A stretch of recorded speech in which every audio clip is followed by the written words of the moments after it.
Today we're going to talk about mindfulness.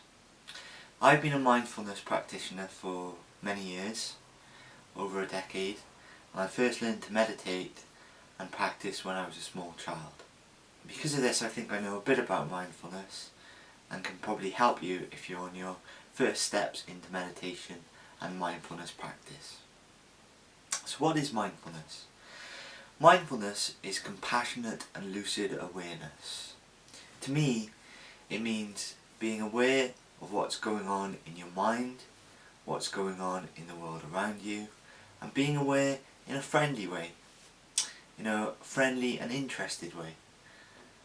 And it leads you to become more compassionate, it leads you to become happier as you become more compassionate.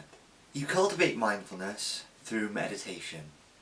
In meditation, you pay attention to your thoughts, your feelings, you experience them, you let them arise, you acknowledge them, you take note of them, but you don't get caught up in them. You don't get carried away with them. You don't get, in Buddhist terminology, attached to them. And you always return to your focus, whatever your focus is. Now your focus might be your breathing, the feeling of the breath going in, the feeling of the breath coming out. Might be your body, your sensations in your body, how each part of your different parts of your body feel at a given time. It might be a mantra or a chant like Om,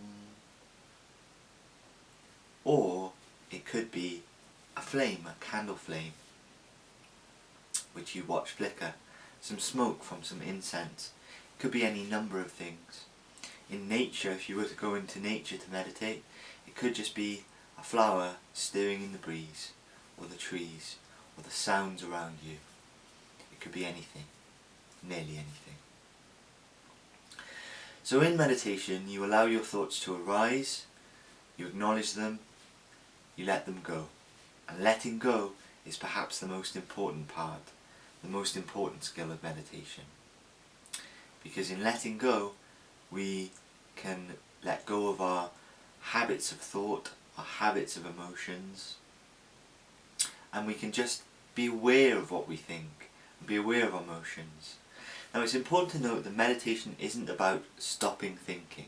It's not about having a silent mind, and the great Zen masters of the past couldn't necessarily stop themselves thinking, although perhaps some could, but that wasn't the point of meditation. The point of meditation is just to think and to feel normally, but to be aware of it in a friendly, compassionate way. So you cannot be mindful if you get caught up in your thoughts and you get carried away by your thoughts. So letting go is how we stop ourselves getting caught up and carried away in our thoughts. We just let the thought fade away. We let the feeling pass. Now there are some things that could happen in meditation. Strong emotions can arise, like joy or sadness. And these are particularly any emotions that we haven't processed before, that we may have suppressed. We may have been going about our day, experienced something sad, but had to carry on with our day, so just pushed it down. Or when you meditate, those emotions can come back up. And sometimes people panic, and sometimes people get frightened when this happens. But what do? You just accept it, like you accept any thought or any feeling. Just accept it, experience it, and let it go.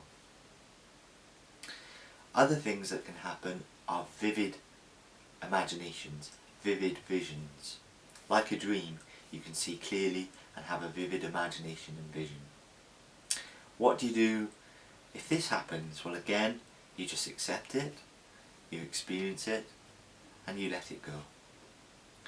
And you can get many strange thoughts in meditation, many unusual thoughts, sometimes very negative thoughts, sometimes very nice thoughts, but whatever they are, you just accept them, experience them, and let them go. Now it's important not to get frustrated or upset if you find yourself getting distracted, carried away with your thoughts, down a long tunnel of thoughts.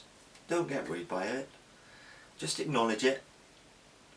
Say, I've been distracted, or I've gone down the train of thought. Just accept it and let it go. return to your focus, your breathing, your flame, the sounds, whatever your focus is. Whatever your focus is in your meditation, if you find yourself distracted, just gently bring yourself back. Don't berate yourself, don't judge yourself, don't get upset about it. Remember, it's not a competition. Some people can meditate for hours, some great masters can meditate for days on end, but it's not a competition. You just meditate for however long you're comfortable with, whether it's 5 minutes, 10 minutes, 20 minutes, half an hour or longer. Even if it's just 10 minutes a day, you will make progress. But the important thing to remember is that progress won't come straight away. This is not a quick fix for all your problems. Progress will come after a matter of weeks, months and years of daily practice. The important thing is consistently practicing. And if you do that, if you practice every day, if you set aside a little time just to practice, you'll find improvements. You'll get calmer, habits of thought and habits of emotion which have dominated your life will fade away. You'll be more aware and more awake. You'll be more compassionate and you'll be happier. So that's my video on meditation. If you liked the video, please remember to click like. If you want to see more videos, click subscribe, and I'll see you next time. Goodbye.